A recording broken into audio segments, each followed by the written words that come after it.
Hindi ka madaldal eh, no? May speech defect ako. Di ako nauutal kapag nagbabasa pero nauutal ako kapag mahaba ang sinasabi ko. Kaya nililimit ko lang sa 3 ang words ng bawat sentence ko. Kailangan mo ilimit sa 3. Para di mautal. Eh ano ngayon kung mautal ka? Itim ang lipstick niya, subalit mabait siya. Nasadya akong namangha sa angkin niyang ganda. So you like writing poetry? Yes, ma'am. Baka gusto mo mag-submit ng isa sa mga poems mo? Tungkol po saan? Anything that inspires you.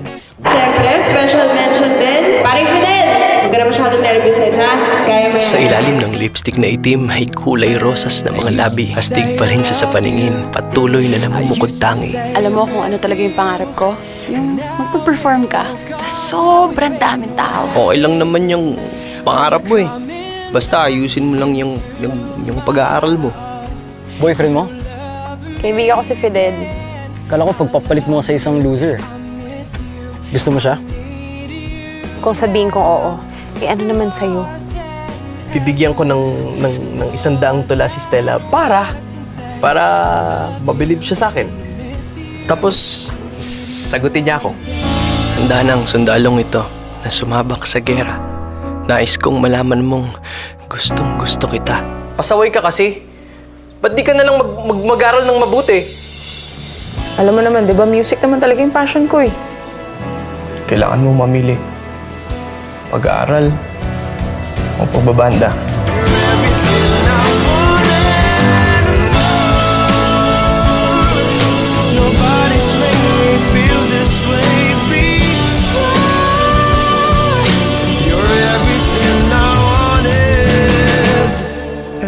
Bakit ang bait-bait mo sa akin noon? Of all people na magiging mabait ka? Bakit ako? Ewan.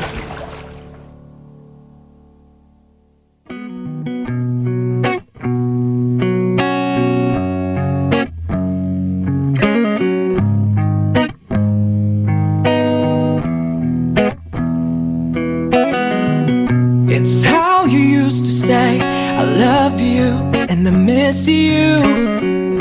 It's how you pretend to love me then.